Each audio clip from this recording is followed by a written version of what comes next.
ತಂದೆ ವೀರಣ್ಣನವರು, ತಾಯಿ ಮಹಾದೇವಿಯವರು.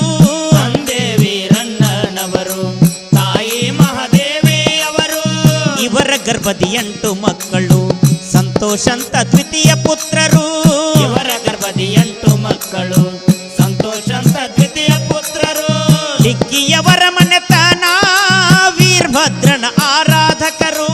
ಹಿಗ್ಗಿಯವರ ಮನೆತನ ವೀರಭದ್ರನ ಆರಾಧಕರು. ಹಿಗ್ಗಿಯವರ ಮನೆತನ ವೀರಭದ್ರನ ಆರಾಧಕರು.